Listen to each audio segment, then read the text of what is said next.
एक व्यक्ति को मालूम हुआ कि गंगा किनारे रहने वाले एक संत के पास एक पारस मणि है।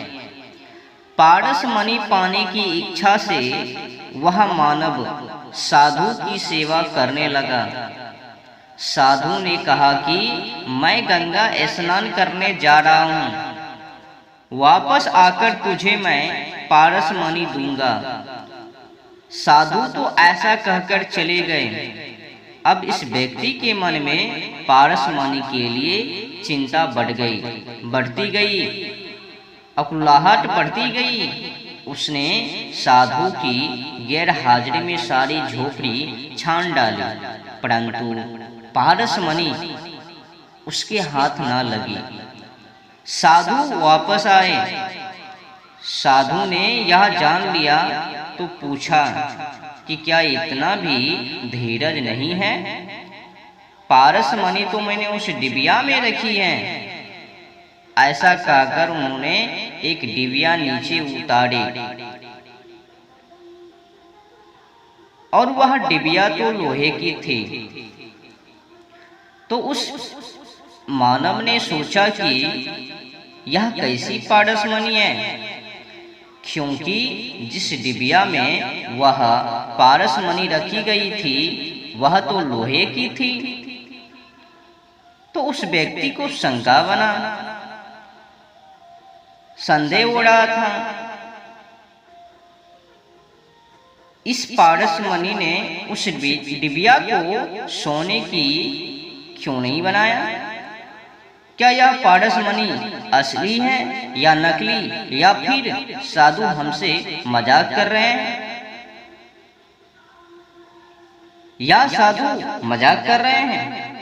उसने संत से पूछा कि यह डिबिया पारस मणि का स्पर्श होने पर भी लोहे की क्यों रह गए और सोने की क्यों नहीं बनी? तो साधु ने उसे बताया कि वह पारस मणि एक गुदरी में रखी थी, वह आवरण में थी, सो डिबिया सोने की ना बनने पाई। इसी प्रकार ईश्वर और जीव हृदय में एक ही स्थान में रहते हैं, परंतु दोनों के बीच वासना का पर्दा है और फलतः दोनों का मिलन नहीं हो पाता है। अर्थात ईश्वर को जीव पहचान नहीं सकता और जीव का ईश्वर से मिलन नहीं हो पाता। जीवात्मा डिबिया है और ईश्वर पारस मणि, दोनों के बीच पर्दा है जिसे हटाना आवश्यक है। अहम और ममता रूपी चिथड़ा दूर करना है। साधना करने पर भी सिद्धि न मिले तो साधना का प्रति साधक के मन में उपेक्षा भाव जागता है। जीव साधक है, सेवा ऐसा साधन है। श्री कृष्ण साध्य है, विष्णु भगवान की भक्ति करना पुरुषों का परम धर्म है। लोग मानते हैं कि भक्ति मार्ग में बिल्कुल आसान है, भक्ति करना बिल्कुल आसान है। सुबह भगवान की पूजा की, बस हो गई सारे दिन छुट्टी, फिर वो सारा दिन भगवान को भुलाए रहते हैं। यह भक्ति नहीं है। 24 घंटे ईश्वर का स्मरण रहे, यही भक्ति है। भक्ति में आनंद है, किंतु मनुष्य केवल शरीर से भक्ति करता है, मनोकामना को लेकर भक्ति करता है, मन से नहीं। वाणी भगवान के नाम का उच्चारण न करे तो वह सब व्यर्थ है। मन संसार के विषयों में रमता रहे और शरीर ठाकुर जी की सेवा करे तो वैसी सेवा में कोई आनंद नहीं रहेगा। सेवा में क्रिया मुख्य नहीं है, भाव ही प्रधान है। सब विषयों में से मन को हटाओगे तब सेवा में आनंद आएगा। सर्वेषां अविरोधेन ब्रह्म कर्म समारंभे।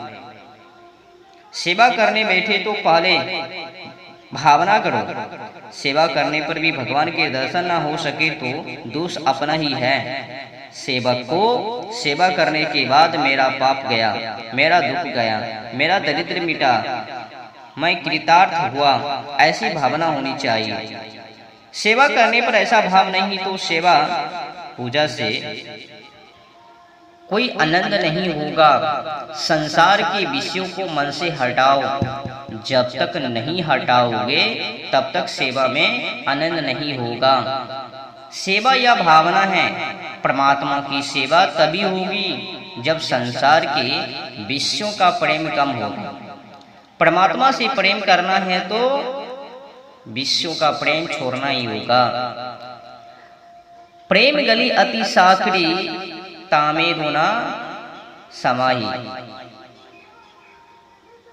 प्रेम की सकरी गली में दोनों का निर्वाह नहीं होगा। जगत का बंधन न छोड़ोगे तब तक ब्रह्म संबंध नहीं होगा। संसार के विषयों का मोह धीरे धीरे छोड़ो। संसार को छोड़ के कहाँ जाओगे? संसार त्याग करने की आवश्यकता नहीं है, विषयों का मोह छोड़ने की जरूरत है। व्रत में त्याग करने की आज्ञा है, वह हमेशा के त्याग के लिए। हमेशा का त्याग हो नहीं सकता, इसीलिए व्रत विधि बताई गई है। धीरे धीरे संयम बढ़ाओगे, वैराग्य बढ़ाओगे तो ईश्वर सेवा में ध्यान में अनूठा आनंद आएगा। एक समय एक चौबे जी मथुरा से गोकुल जाने को निकले। नौका में बैठकर यमुना जी को पार करना था। चौबे जी भंग के नशे में थे। नशेड़ी की अवस्था में वे नौका में बैठे और चप्पू चलाने लगे। अपने बाहुबल पर पूर्ण विश्वास होने से कहने लगे कि नाव अभी गोकुल पहुंच जाएगी। चौबे जी ने सारी रात नाव चलाई। सुबह हुई, चौबे जी सोचने लगे कि यह मथुरा जैसा कौन सा गांव आया। किसी ने पूछा कि यह कौन सा गांव है। उत्तर मिला कि मथुरा है। वही विश्राम घाट और वही मथुरा। नशा उतरने पर चौबे जी को अपनी मूर्खता का भान हुआ। चौबे जी ने सारी रात नाव चलाई, किंतु नाव तो रस्सी के जरिए घाट से बंधी हुई थी। नशे के असर से वे नाव खोलना ही भूल गए थे और सारी रात चलाने पर भी वही के वही रह गए। यह कथा हंसने के लिए नहीं कह गई है, मत हंसो, सीखने की जरूरत है। यह अवस्था चौबे जी की नहीं, हम सबकी है।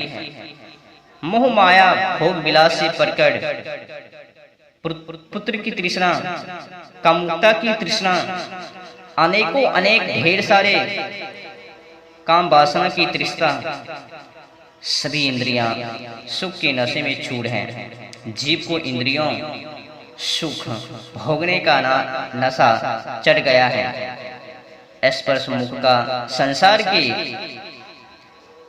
विश्व सुख का नशा चढ़ा हुआ है। धन के नशे में मनुष्य मंदिर जाता है। वह नशे में होने के कारण ठाकुर जी का सच्चे मन से चिंतन नहीं करता है, अतः उसे भगवान के दर्शन के आनंद नहीं होता। दुनिया के विषय सुंदर नहीं है, केवल परमात्मा ही सुंदर है। वासना रूपी डोरी से विषय में बांधी हुई इंद्रियों को छुड़ाना है। वासना किसी को आगे बढ़ने नहीं देती। वासना की डोरी को नहीं तोड़ोगे तब तक आगे बढ़ नहीं सकोगे। वासना रूपी डोरी के इस जीव की गांठ संसार के साथ बांधी हुई है, उसे छोड़ना है, त्याग करना है और सत्य मार्ग को अपनाना है। आध्यात्मिक जीवन यापन करना है। हृदय में कोई वासना नहीं रहेगी, तब भक्ति से आनंद मिलेगा। सर्वोत्तम वस्तु का भगवान को अर्पण करना ही भक्ति है। बिना वैराग्य के भक्ति रोती है। भोग भक्ति में बाधक है। संयम और सदाचार बढ़ाओगे तो भक्ति से आनंद मिलेगा। सुखी होना है तो संसार के विषयों के साथ ज्यादा प्रेम मत करो। घर में ही वैराग्य की साधना करो। बिना वैराग्य के ज्ञान और भक्ति की भी शोभा नहीं है। ज्ञान और वैराग्य सहित भक्ति बढ़े तो ईश्वर का साक्षात्कार होता है। ज्ञान मार्ग में इंद्रियों का निरोध करना पड़ता है और भक्ति मार्ग में इंद्रियों को प्रभु मार्ग में ले जाना होता है। सुगंध लेने की इच्छा तो ठाकुर जी को फूल अर्पण करने के बाद उसकी सुहाव लो। ब्रह्म संबंध तो सतत बनाए रखने से ही जीवात्मा का कल्याण होता है।